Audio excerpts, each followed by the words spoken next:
Hello students, welcome to आकाश बायजूस। सो बहुत सारे students इस टाइम पूछते हैं कि सर जेई मेन का पहला attempt is round the corner आने वाला है, तो अब लास्ट के इस 2 महीने के अंदर हम लोग क्या बुक्स करें, क्या मटेरियल सॉल्व करें, क्या ऐसी चीज़ें करें ताकि हमारी प्रिपरेशन को बूस्ट मिले और हमारी एक अच्छी परसेंटाइल आए। तो आई थिंक सभी बच्चों के दिमाग में ये सवाल ज़रूर आता होगा और आप लोग सॉर्ट भी करते होंगे कि यार हम लोगों को क्या करना है लास्ट मोमेंट पे। तो आज मैं ये पूरी जो कन्फ्यूजन होती है बच्चों को, इसको दूर कर देता हूँ।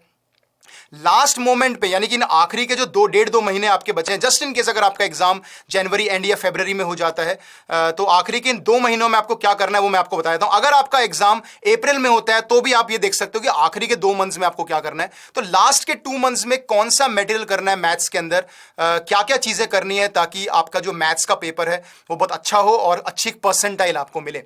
तो इसमें लास्ट में आपको इन आखिरी 2 महीनों में जो सबसे इंपॉर्टेंट चीज़ है, सबसे पहली जो चीज़ है वो है प्रीवियस ईयर क्वेश्चंस, क्योंकि ये इतने इंपॉर्टेंट होते हैं कि इससे आपको आइडिया लगता है कि यार कैसे सवाल आते हैं जेई मेन में, क्या आपका टारगेट है, आपके कौन से चैप्टर स्ट्रांग है, किस पे आपको काम करने की रिक्वायरमेंट है, कहाँ पे आप गलतियां करते हो, प्रीवियस ईयर के सवाल कितने आपसे सॉल्व हो रहे हैं, किस कॉन्सेप्ट्स पे आपको वर्क करना है। ये सारी बातें आपको प्रीवियस ईयर से पता चलती हैं कि अच्छा ये कॉन्सेप्ट तो मैंने पढ़ा ही नहीं और ये बहुत बार पूछा गया है तो मैं इसमें मेहनत करता हूं, है ना। तो ये सारी बातें आपको मॉक टेस्ट देने से या प्रीवियस ईयर्स करने से आपको पता चलता है। तो प्रीवियस ईयर्स करने जरूरी है।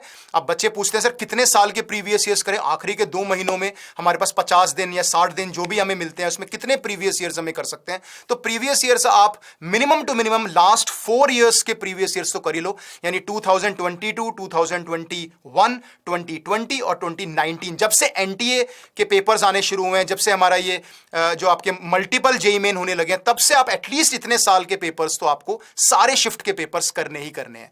जैसे मैंने बताया, उससे आपका एक तो सब्जेक्ट स्ट्रांग होगा, आपको कॉन्सेप्ट्स पता चलेंगे जो रेगुलरली पूछे गए हैं, किन पे आपको वर्क करना है, किस टॉपिक से ज्यादा सवाल पूछे जाते हैं, किस चैप्टर को आपको और अच्छे से तैयार करना है, ये सारी बातें हमें प्रीवियस ईयर से पता चल जाती हैं। तो ये आपको करना है। कहां से करना है मैं बता देता हूं और कैसे करना है। तो आपको एक तो इसको चैप्टर वाइज करना है जो प्रीवियस ईयर्स हैं, ठीक है। आप ईयर वाइज कुछ 1-2 शिफ्ट के ईयर वाइज कर सकते हो ताकि आप मॉक टेस्ट दे पाओ।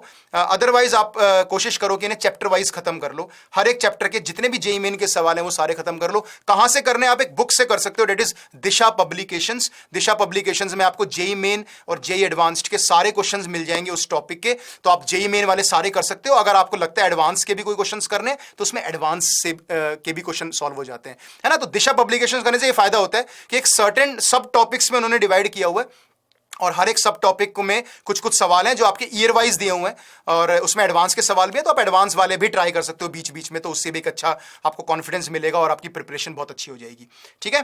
तो लास्ट में आपको ये मटेरियल तो सॉल्व करना ही करना है, previous years from this book. Okay, अब काफी बच्चे पूछते हैं कि सर हम क्या अरिहंत या सिंगेज की बुक्स कर सकते हैं क्या।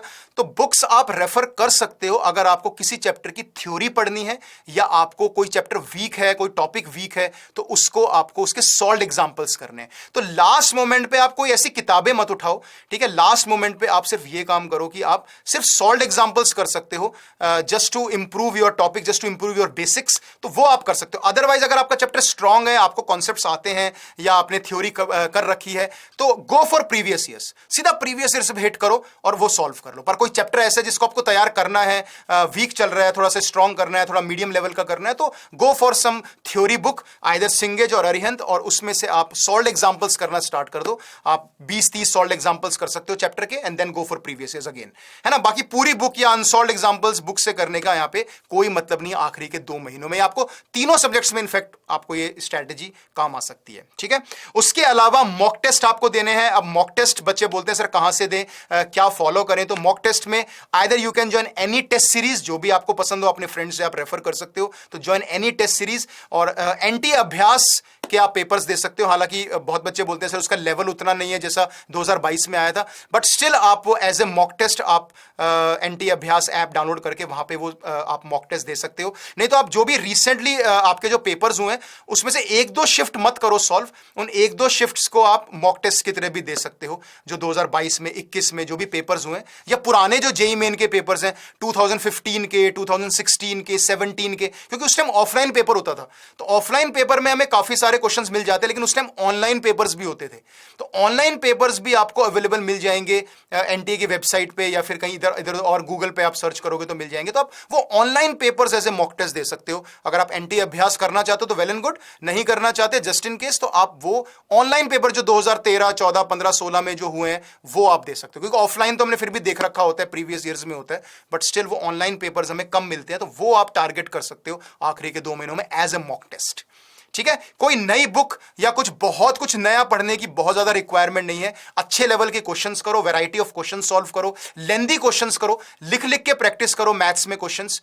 ठीक है, और एक इंपॉर्टेंट रिजल्ट्स और इंपॉर्टेंट फॉर्मूले की एक अलग से एक बुक बना लो, एक नोटबुक बना लो, जहां पे आप लास्ट मोमेंट पे रिवीजन कर सकते हो। यहां पे कुछ ऐसे फॉर्मूलेज या मेथड्स लिखे हुए हैं जो आपको रिवाइज करने होते हैं, कुछ शॉर्टकट्स लिखे हैं वो रिवाइज करने होते हैं, तो वो आप एक अलग से वो जरूर बनाना। Date is very very key thing, जिससे आपको अच्छी परसेंटाइल मिल सकती है लास्ट मोमेंट पे, या आखिरी के 2 महीनों में आप इस तरीके से जा सकते हो। ठीक है बच्चों, सो आई होप सभी बच्चों को अच्छे से क्लियर हो गया। तो plan accordingly and all the best for your JEE main. Thank you.